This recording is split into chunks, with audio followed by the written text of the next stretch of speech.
So yun guys. Paalis kami dapat kasama namin si baby.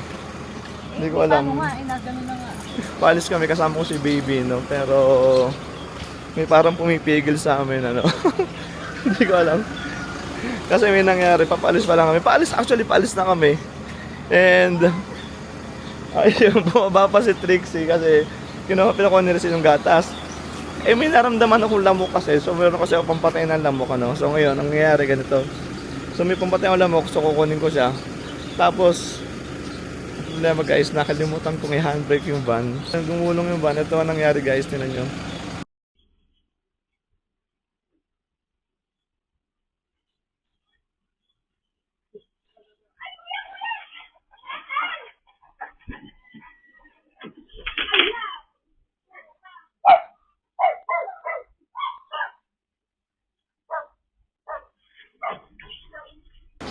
So yan. Ito ang nangyari. Ito ang nangyari sa van. Okay.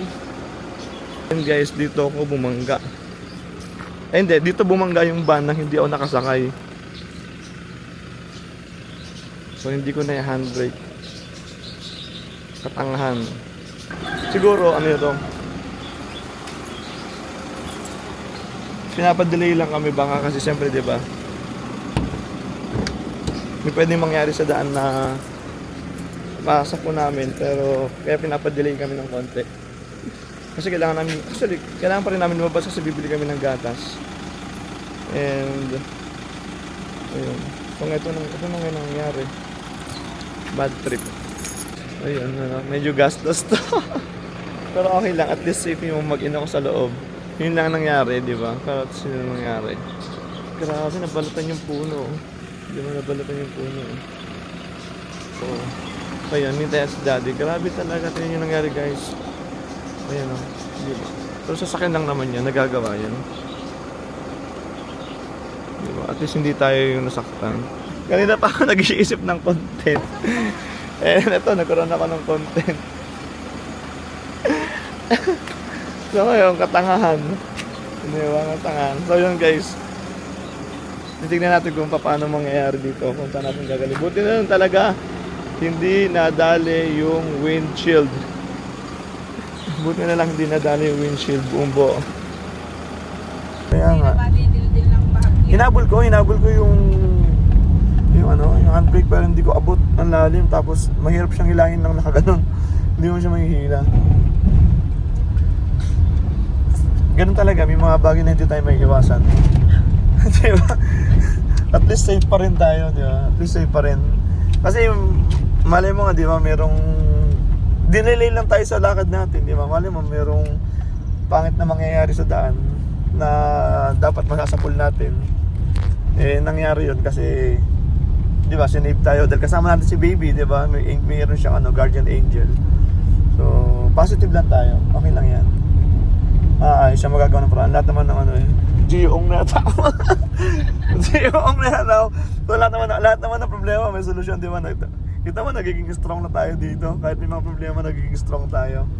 At least, di ba? Kasi naiwan si mami saka si baby sa loob ng van. So at least safe sila, wala nangyaring masama, ganun lang. Sarap pa. Simulili na naman. Di ba? Pero kinakabang ka pa rin, Tixie. Kitang-kita mo yun, no? Ako, kita ko yung harap. Ay! Kako, roller coaster ka dyan. Hindi ko maano kasi hawak ko si baby gano'n. Inahawakan ko yung pinapadyamahan ko. Okay. Kailangan lang natin maayos to kasi may biyahe to sa linggo. May biyahe pala to sa Sunday, Chabs. So, ayun. Tingnan natin kung ano yung magagawa natin. Mapapabilis natin yung pag-asikaso ng van. So, ayan. So, sorry kay daddy. Daddy, sorry. Hindi na naman natin gusto mangyari yun. Aksidente nga.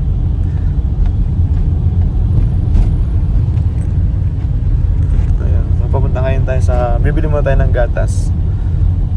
Tapos, punta tayo kay Ads Garage. Tingnan natin kung magkano yung magagawa nila doon ng mabilisan. So yun guys, galing kami kay Ads Garage. Hindi na pala sila naggagawa ng mga ganito. Puro mga accessories na sila, di ba? So, nakita tuloy namin tong si Pogi. Ayan, si Pogi vlogger. Ito siya. Picture lang kami meron eh, hindi ko na siya binidyohan. Baka pagbayarin ako. Baka pag binidyohan ko eh, ay, collab. Pagbayarin ako. Joke lang. So, nakita namin ito kay Ads Garage. Nag-Ads Garage. Ngayon papunta kami kay Eagle Towing. Hindi ko alam saan yun. Kanan ba kaliwa? Parang kanan. Kanan, ano? So, punta kami kay Eagle Towing. Sabi ni Ads Garage, gagawa daw sila ng ganito dito. So, titignan natin kung paano. So, ngayon guys, alas 4 na. So, wala pa kami makitang maggagawa. So, nagtitingin pa kami, nagka-canvas pa kami. So, may nakita na kami no isa, pero yun nga kay Ads Garage. Si Ads Garage yung sa amin, nag-recommend. So, titingin pa kami ng iba kasi parang 3 to 4 days daw gagawin. So, medyo matagal na kasi ilalatero. So, tingin pa tayo ng ibang mapupuntahan. Hi, talaga naman guys. So, yun. Guys, lagi talaga ako nag-handbrake. Every time nag-handbrake ako. Kahit nga sa traffic lang nag-handbrake ako eh. Alam mo pag guminto tapos sa traffic mag-handbrake ako. Pero bakit this time hindi. Naka-handbrake ako actually, naka-handbrake. Ito kasi nangyari, no? Ito ang nangyari. Ngayon, paalis na kami. So tinanggal ko na yung handbrake, tapos nagcambio na ako. So alis na kami. And then sabi ni Rizal, inutusan ni Rizal si Trixie na, sige kunin mo na nga yung gatas, yung na-pump niya. So, kasi nagising si baby. Ngayon, tapos nung bumaba si Trixie, nakaramdam ako ng lamok sa baba. Sabi ko, ay kunin ko nga yung pampatay ng lamok. Kasi para mapatay ko lamok. Ngayon, bumaba ako ng van para kunin ko yung pampatay ng lamok. Hindi ko nahila yung handbrake. Paalis na kasi kami kaya nababa ako. Pero hindi ko na, kasi siyempre siguro inisip ko naka-handbrake ako. So ngayon bumaba ako, hindi ko nahila yung handbrake. So kasi naka-shades pa ako, hindi ko talaga nakitang gumulong. Nakasa tapat ako ng van gumulong na yung van eh. Ewan ko talaga naman, pag-aksidente talaga. So hindi ko alam kung reason bakit. Kahit sa traffic talaga, nag-handbrake ako sa traffic lang, nag-handbrake ako pag minto. Ewan ko but this time hindi ko siya nagawa, tapos gumulong.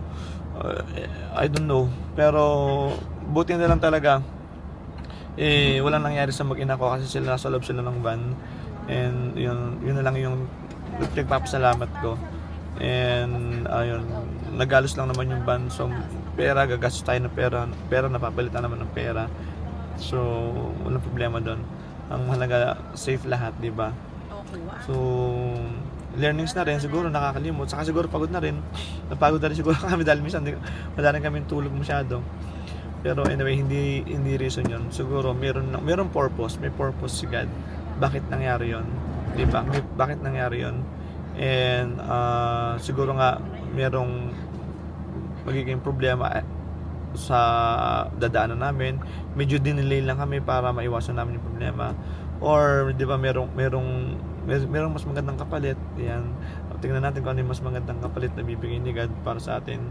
So lahat naman na nangyayari na hindi maganda merong kapalit si God para sa atin. So ngayon ang goal natin is mahanapan muna yung gagawa ng van nito, kasi may mga biyahe to, tapos gagamitin pa namin siya ng Cavite. So ayun.